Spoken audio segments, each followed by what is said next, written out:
Donald Trump's poll numbers aren't going up, they are coming down, particularly as it relates to his management of the economy. That's a direct result of the fact that House Democrats and Senate Democrats have made clear that we are working to drive down the high cost of living. We believe we have to make America more affordable. We believe that we should be relentlessly focused on improving the quality of life of everyday Americans. Donald Trump is a chaos agent who promised to lower costs, lower the high cost of living in the United States of America, and he's doing the exact opposite because he's not focused on it. He's unleashing chaos on the American people. Señores, parece que los números de aprobación de Donald Trump no están para nada bien. De hecho, están más bajos que nunca para ser un presidente en este punto de su mandato. Cuando me refiero a este punto, hablamos de apenas un mes. Y eso sí que es un problema. Lo peor de todo, o bueno, para nosotros, lo mejor de todo, es que no solo está bajando, sino que ciertas personas, en específico demócratas como Hakeem Jeffries, están revelando sus estrategias para poder frenar los planes de Trump en los próximos 4 años de este segundo mandato. Sean bienvenidos a Políticamente en Desacuerdo. Amigos, hoy veremos cómo es que los demócratas están ideando un plan para poder frenar ciertos puntos, ciertas decisiones, ciertos movimientos estratégicos por parte de los republicanos bajo el mandato de Donald Trump. Pues perfecto, amigos, quiero que empecemos viendo el contexto de lo que se trata. Así que vamos con este clip.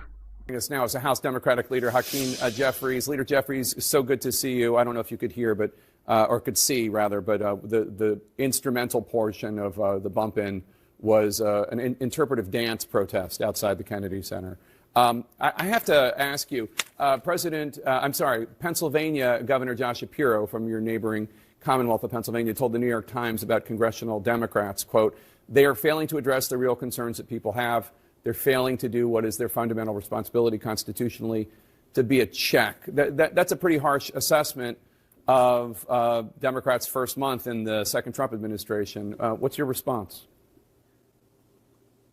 I have no idea what the governor was talking about, so you're going to have to ask him for clarification. Here's what I know. Here's what the facts are.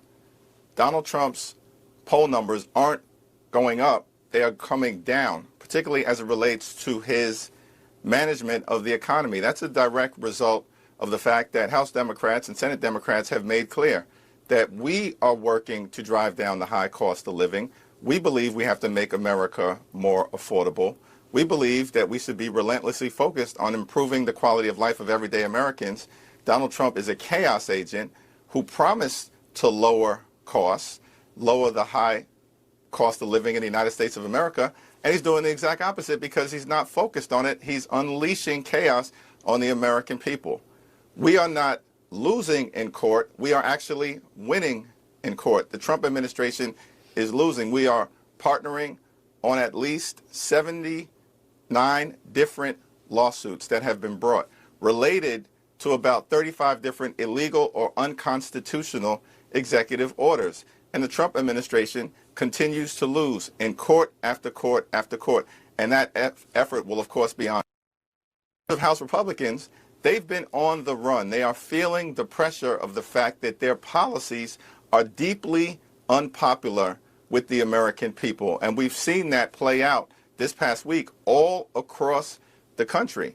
And Democrats are going to continue to make clear that we will stand against the effort to end Medicaid as we know it, stand against the effort to detonate Social Security or Medicare, certainly stand against the effort to undermine veterans' benefits or nutritional assistance to children and families. So it's certainly true that President Trump's poll numbers are not in a great place, although they're higher than they ever were in his first term. But congressional Republicans polling is about 40%. Congressional Democrats polling is at about 20%. So that's an issue for you. And then you mentioned policies here. On Tuesday, House Republicans are set to hold a vote to overhaul the tax code. They're going to cut spending on Medicaid and food assistance. Now, just in terms of the numbers, you and the Democrats only need 3 House Republicans to jump ship and join you and block any of those measures. If what President Trump and the congressional Republicans are proposing is so extreme. Have you been able to convince any of those 3 Republicans who are in Kamala Harris districts to join you? Well, that process is certainly ongoing, and as we saw play out all across the country, House Republicans are now being held accountable for the extreme positions connected to this reckless Republican budget. And understand, this budget is a betrayal of working-class Americans, of middle-class Americans, and of everyday Americans. They want to jam $4.5 trillion worth of tax cuts down the throats of the American people to benefit their billionaire donors and wealthy corporations, and at the same time, they want to stick everyday Americans with the bill by ending Medicaid as we know it, undermining veterans' benefits, and doing the type of things that Americans do not support. And so we only need 3 House Republicans. There are 215 Democrats in the House. We only need 3 to stand up on behalf of their constituents, and that is going to be an ongoing effort over the next few days to identify those individuals. Well, it's not tough to identify them. I mean, there's Fitzpatrick in Pennsylvania. Kamala Harris won his district, and Don Bacon in Omaha. Kamala Harris won his district. I mean, but I have not seen anything to suggest that Democrats have succeeded in winning over any of these Republicans. Jake, you're talking about 3 different individuals. We're talking about 25 to 30 different individuals who are in the toughest districts all across the country. And as you've seen, for instance, Representative David Valadao from California made clear he's very uncomfortable with these Medicaid cuts. We've seen other Republicans speak about the challenges that they have. Representative Malliotakis right here in New York City has made clear she's very uncomfortable with these Medicaid cuts that are being proposed because they are harmful. They will close hospitals in rural America and urban America. They will shut down nursing homes. They will hurt children, people with disabilities, and seniors. Speaking of shutdowns, the government is hurtling towards a possible federal government shutdown now, less than 3 weeks away. It's 3 weeks away. There are likely going to be enough Republican no votes, no, they don't want to keep the government open, to shut down the government. Usually the far-right Freedom Caucus and the like always vote no on funding the government.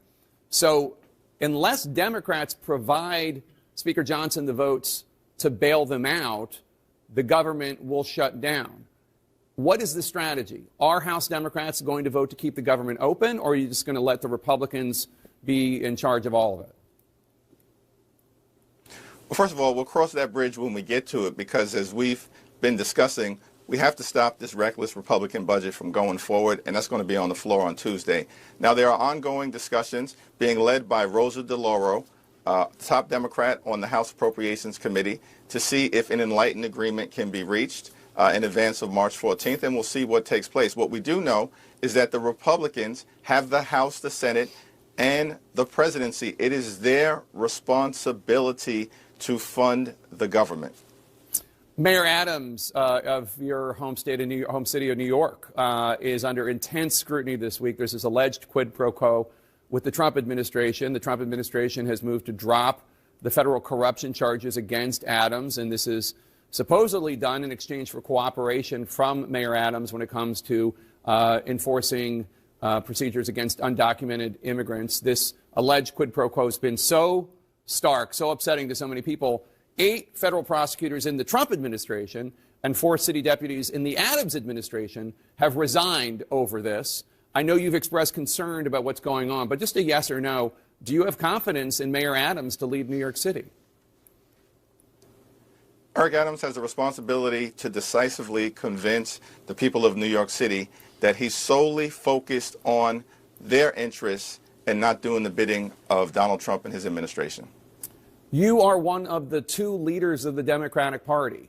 Is it not important for Democrats, while criticizing Donald Trump for various allegations of corruption, to be able to call it out in their own party?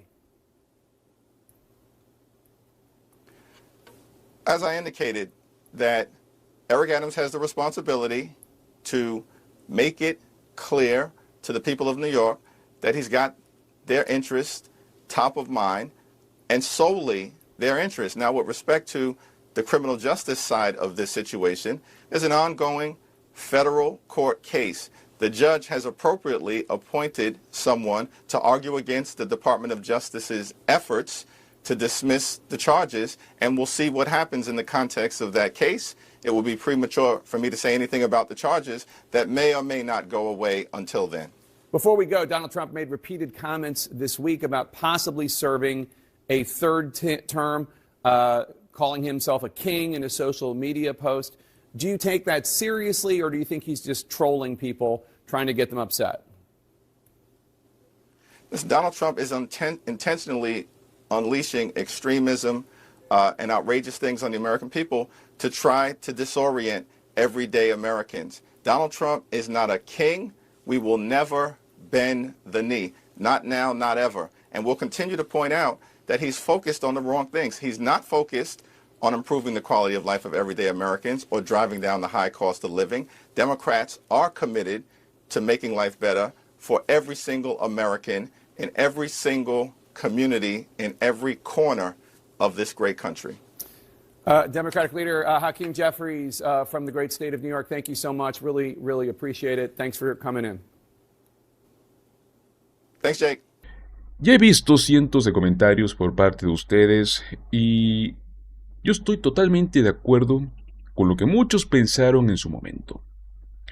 Recordemos cuando Hakeem Jeffries salió y dijo que estaban en la minoría, que no tenían muchos recursos.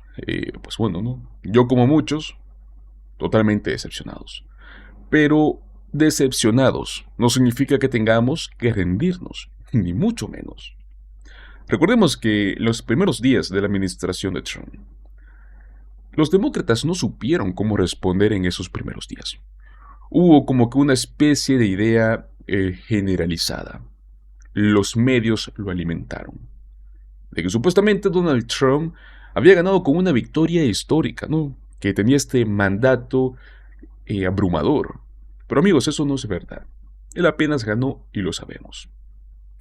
Lo que nos vendieron como este movimiento cultural en torno a Trump es puro cuento. La gente lo que quería era que los precios bajaran. Pensaban que él podría hacerlo. Y ya ven lo que pasó. Ahora estamos viendo exactamente lo contrario. Nosotros y miles vienen advirtiéndolo. Donald Trump no es popular. Nunca lo será. Él es este tipo de ícono como morbo presidencial empresarial. Siempre será este presidente históricamente impopular. Y eso hay que dejarlo bien claro. Lo que estamos viendo, amigos, son reuniones en distritos completamente rojos, donde republicanos son abucheados por sus propios votantes, porque las cosas están yendo de mal en peor. Y yo creo que si no aprovechamos esa energía, ¿no? Es cuando comienzan a cometer grandes errores gigantescos. Hakeem Jeffries necesita ser un poco más directo, ser más honesto cuando se trata de hablar de Trump. Ya basta de usar las mismas palabras de siempre, ¿no? De hablar en clichés. Hay que decirlo claro y fuerte. Vamos a luchar como nunca, sin miedo, sin tapujos. ¿Es cierto que estamos en la minoría? Sí.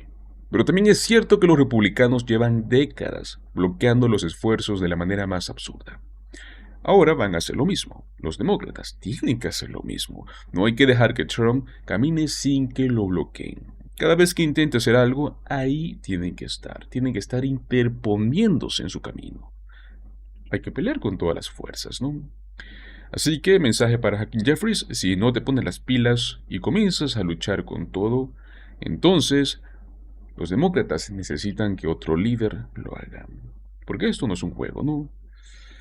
Pues bueno, amigos, ¿qué opinan ustedes? ¿Creen que necesitan más acción por parte de Hakeem Jeffries?